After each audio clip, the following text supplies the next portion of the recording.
Bonsoir. Bon, vous l'aurez compris, dans cette vidéo, nous allons parler de comics, ou plus précisément de super-héros. Et je fais bien de préciser, parce que les comics se sont très souvent assimilés aux super-héros, mais on trouve énormément de comics qui ne parlent pas du tout de ces grands gaillards au visage masqué. D'ailleurs, certains personnages des firmes DC et Marvel ne sont pas du tout des super-héros. Certains sont tout simplement des anti-héros, se rapprochant bien plus de personnages de Tarantino que de Superman, ou bien alors des êtres bien plus mystiques que de simples héros. A l'inverse, on trouve aussi des super-héros dans d'autres types de BD, dans certains mangas par exemple, ou bien même dans la bande dessinée française. Bon, vous savez quoi, pour éviter de me prendre la tête, je vais simplement lire la définition Wikipédia. Alors, un super-héros est généralement un type de justicier costumé qui se distingue par ses capacités hors du commun. Ces capacités dérivent le plus souvent de pouvoirs surhumains ou surnaturels appelés super-pouvoirs. Toutefois, les personnages qui n'ont aucun pouvoir surhumain, mais sont simplement masqués comme Batman ou Catwoman, sont parfois considérés comme des super-héros. A l'inverse, des personnages ayant des pouvoirs surhumains comme Mandrake le magicien sont parfois exclus de la catégorie super-héros. Bon, je suis moyen d'accord pour appeler Catwoman un super-héros, mais ça c'est un autre débat. Maintenant qu'on a posé cette base, on va pouvoir parler de cinéma. Je précise quand même, avant de rentrer dans le vif du sujet, que c'est là mon avis purement subjectif, et que essayer de définir le cinéma de super-héros d'un point de vue objectif serait méga casse-gueule, voire impossible. Parce que déjà ce genre de film, il y en a eu une chier énorme, et pour beaucoup d'entre eux, je les trouve plus que moyens. Donc j'ai bien été obligé de réduire le champ des possibles pour cette vidéo. Et de tous les films de super-héros que je préfère, il y en a un qui se démarque des autres. Et ce film, c'est... Vous savez quoi? On va plutôt continuer à parler de comics. Bon, c'est facile de vous sortir la définition Wikipédia pour ajouter derrière que ma vision est subjective. Donc je pense que vous comprendrez mieux mon choix si vous savez déjà quels sont mes super-héros préférés et pourquoi. Il y a 5 caractéristiques que je préfère chez les super-héros, à savoir, premièrement, l'ambiance, l'univers dans lequel le personnage évolue, ensuite une bonne grosse dose de bravoure, un zeste de mystère ajouté à l'intrigue, bien sûr un ou des bons méchants, et surtout des valeurs qui me plaisent. Et connaissant ces traits de caractère, il y a dans mon estime 4 personnages qui ressortent. Batman, Green Lantern, Daredevil et Superman. Ils cochent tous parfaitement les cases que j'ai citées au-dessus. Un univers qui déchire, de la bravoure, des intrigues vraiment badass, des méchants parfaits et des valeurs plus que louables. Et maintenant que vous savez qui sont les héros de mon cœur, vous commencez à vous douter que mon film de super-héros préféré adapte l'un d'entre eux. Eh bien pas du tout. Non. Ce film est une création originale. Incassable est un film américain sorti en 2000 et réalisé par M. Night Shyamalan. On y suit l'histoire de David Dunn qui, après avoir été le seul rescapé d'un accident de train, va découvrir ses capacités héroïques grâce à l'aide d'Elijah, un homme passionné de comics qui vit depuis son plus jeune âge reclus du monde extérieur à cause de son handicap. En effet, il souffre de la maladie des os de verre, ne lui permettant pas de jouer avec les autres enfants et subissant leurs moqueries. Ce qui l'a poussé à se poser une question bien cruciale. If there is someone like me in the world, and I'm at one end of the spectrum, couldn't there be someone else, the opposite of me at the other end?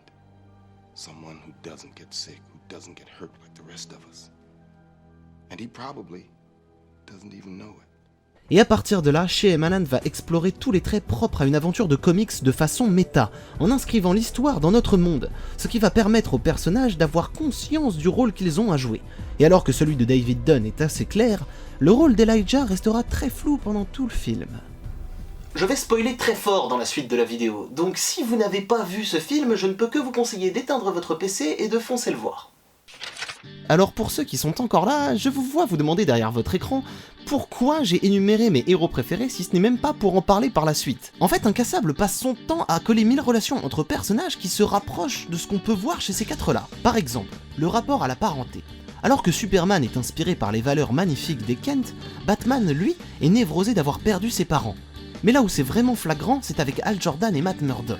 Dans les comics, ces deux personnages ont un rapport avec leur père très touchant, qui les a inspirés et a forgé leur caractère jusqu'à devenir les héros que l'on connaît aujourd'hui. Ce qui nous ramène à David Dunn, qui n'a aucun rapport particulier à ses parents, mais qui en est lui-même un, et qui doit donc inspirer par ses actes héroïques son jeune fils Joseph. et sans compter l'ardeur dont il va faire preuve, se relevant toujours même après s'être fait casser la gueule en beauté, en plus du fait qu'il soit un surhomme bon et pur, avec un très gros point faible, chassant de dangereux criminels habillés d'une masse d'habits noirs qui lui donne une silhouette mystérieuse et imposante. Puis en oubliant les personnages que j'ai cités, on peut même aller plus loin et voir les références à d'autres comics, comme Watchmen, où on suit un personnage de la quarantaine avec de sérieux problèmes amoureux qu'il va pouvoir résoudre uniquement au moment où il aura pris son rôle de héros en main, et combattant ce qu'il croyait être son ami, un homme brillant et très intelligent, tout habillé de violet et aimant la culture égyptienne. Au-delà de ça, il y a aussi des clins d'œil à des faits réels, quand Joseph pointe son père avec un flingue pour tester son invincibilité, et que ce dernier lui dit « If you pull that trigger, that bullet is just going to bounce off me and I'm not going to be hurt. But then I'm going to go upstairs and I'm going to pack and I'm going to leave for New York. » Dans les années 50, George Reeves, qui jouait à ce moment-là Superman, a connu la même situation. Adventures of Superman. Faster than a speeding bullet. Can I shoot you? If you did shoot me, and the bullet bounced off, it might accidentally hit someone else. Bon, ok, peut-être que j'exagère un petit peu avec ces comparaisons, et en vrai j'avais surtout envie de louer les mérites de mes héros préférés. Mais qu'on ne s'y méprenne pas, ce qui fait pour moi d'Incassable un film parfait ne passe pas que par ses références. En oubliant mon amour du comics, le film est à lui-même un chef-d'œuvre qui maîtrise son sujet à merveille, construit de relations entre personnages plus que touchantes et qui soigne sa réalisation dans tous les sens. Je ne compte plus tous ces plans séquences magnifiques, ou alors toutes ces fois où Elijah se retrouve filmé au travers d'un reflet. En plus de ça, la réalisation se permet parfois de recréer des cases de comics, enfermant des personnages dans des vignettes et nous laissant apprécier la composition parfaite du cadre. On peut aussi noter l'utilisation de couleurs iconiques pour les personnages, le vert pour David Dunn et le violet pour Elijah, qui sont d'ailleurs des couleurs très complémentaires que l'on peut assimiler à beaucoup de méchantes comics. Sans compter la bande originale magistrale de James Newton Howard, qui parle parfaitement pour tous les personnages et qui retranscrit leurs émotions. Vous voyez, ce film est une claque dans la gueule.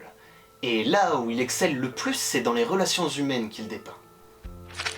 Malheureusement, aujourd'hui dans ce genre de film, on a plus tendance à mettre l'accent sur le spectaculaire et le divertissement que sur les relations humaines que ces situations impliquent. Un homme extraterrestre débarque sur Terre et défend le peuple, au lieu de soulever un tas de questions incroyables et les sentiments qu'il va pouvoir avoir envers les autres, bah je t'en fais une machine à tabasser qui chiale dans tous les sens et qui n'inspire rien à personne.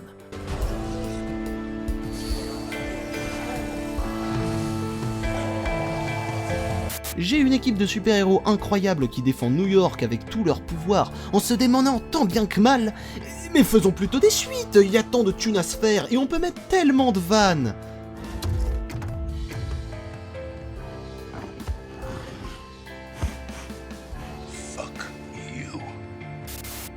Ouais, je sais que je parais bien rabat-joie en disant tout ça, et j'aime quand même certains films du MCU, hein.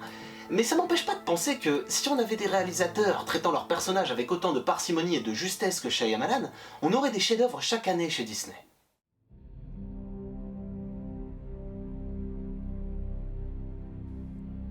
Incassable est une masterpiece et une vraie lettre d'amour aux comics. Ce qu'il y a d'incroyable avec ce film, c'est qu'on n'a même pas besoin d'être forcément fan de comics pour être touché par les enjeux et les relations qu'il présente. Je passe par toutes sortes d'émotions en le regardant, et ne ressors jamais de ce visionnage indemne. Ce qui fait pour moi de ce film un chef-d'œuvre. Et bien qu'Incassable soit un de mes films préférés, j'apprécie énormément d'autres films de super-héros, dans lesquels je retrouve les valeurs parfaites dont je parlais en début de vidéo. Ces fameuses valeurs qui me font rêver depuis que je suis gosse, et qui font rêver des millions de personnes au travers le monde. Les super-héros sont là pour ça. Ils sont là pour nous pousser à aller de l'avant, et faire le bien autour de nous. Et ça, malgré toutes leurs faiblesses qui les rendent humains, parce qu'on a tendance à l'oublier ça, mais qu'ils soient piqués par une araignée radioactive, entraînés aux arts martiaux, boostés par un sérum de super soldats ou bien tombés du ciel dans un vaisseau spatial, tout héros reste avant tout humain, comme vous et moi.